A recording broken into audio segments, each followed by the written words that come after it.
ആർക്ക് വേണ്ടി? എൻ ശ്രീകുമാർ, ഇന്ന് കൃത്യമായും ഈ നൈറ്റ് മാർച്ച് നടത്തുന്നത് ജാമ്യം കിട്ടാത്ത രാഹുൽ മാങ്കൂട്ടത്തിലിന്റെ ഈ അറസ്റ്റിനെ പ്രതിഷേധിച്ചാണോ, അതല്ല പിണറായി സർക്കാരിന്റെ ഈ അതിക്രമ രാഷ്ട്രീയത്തെ കുറിച്ച് പ്രതിഷേധിച്ചാണോ?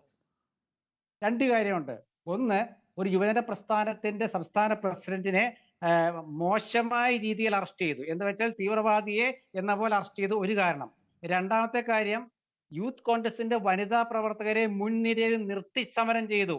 ഏത് ഈ 2023 നവകേരളത്തില് ശരിക്കും ശ്രീകുമാറിന്റെ സംശയം, താങ്കൾക്ക് അങ്ങനെ തോന്നുന്നുണ്ടോ? ഏകദേശം 1.5 മണിക്കൂർ ആ വീട്ടിൽ പോലീസ് ചെലവിട്ട് വളരെ സമാധാനത്തോടു കൂടി ഈ രാഹുൽ മാങ്കൂട്ടത്തിൽ വന്ന് കാറിൽ കയറുന്ന, പോലീസ് ജീപ്പിൽ കയറുന്ന ദൃശ്യങ്ങളൊക്കെ അങ്ങനെയാണോ ഒരു തീവ്രവാദിയെ അറസ്റ്റ് ചെയ്യുന്നത്?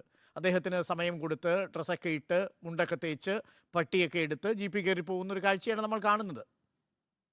അതിലൊറ്റ കാര്യത്തിലേ ഉള്ളൂ നമ്മൾ തീവ്രവാദം എന്ന് പറഞ്ഞത്. അതായത് വീടിന് ചുറ്റും ഇങ്ങനെ ചുറ്റും നടന്നിട്ട് ജനലും വാതിലൊക്കെ അടിച്ചു എന്ന അമ്മ പറഞ്ഞില്ലേ, അതാണ് അതിന്റെ ആവശ്യമില്ലല്ലോ. അത് ചർച്ചയല്ല. നമ്മുടെ രാഹുൽ മാങ്കൂട്ടത്തിന്റെ അറസ്റ്റ് ഈ പ്രക്ഷോഭത്തിന്റെ ഭാഗമാണ്. നിങ്ങൾ അതിലേക്ക് കുറയ്ക്കരുത്. യൂത്ത് കോൺഗ്രസ് പ്രക്ഷോഭം എന്ന് പറയുന്നത് ഗവൺമെന്റിനെതിരാണ്. നാളെ തൊട്ട് റേഷൻ കട പൂട്ടാൻ പോവാണ്. റേഷൻ വ്യാപാരികൾ സമരത്തിലാണ്. അരി കിട്ടുന്നില്ല. ഡിവൈഎഫ്ഐ പ്രവർത്തകർക്ക് ചങ്ങല പിടിക്കണമെങ്കിൽ വയറിലേക്ക് വല്ലതും ചെല്ലണ്ടേ?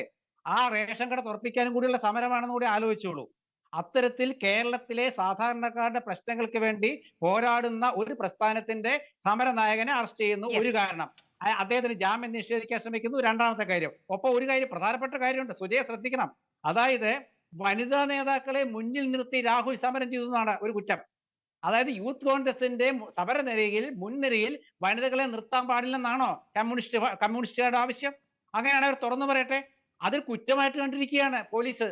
അപ്പൊ ഇതിനൊക്കെ എതിരായിട്ടുള്ള സമരമാണ്. അപ്പൊ ആ സമരത്തിന് ജനകീയ പിന്തുണ കിട്ടിയെന്ന് മാത്രമല്ല, MT വാസുദേവൻ നായരുടെ മാത്രമല്ല, അതിന്റെ പിൻബലത്തിൽ ഒരുപാട് സാഹിതി സേവകരുടെ പിന്തുണ അവരുടെ പ്രസ്താവനകളിലൂടെ യൂത്ത് കോൺഗ്രസ് ആർജിച്ചിരിക്കുകയാണ്. You are watching Reporter Evening Show.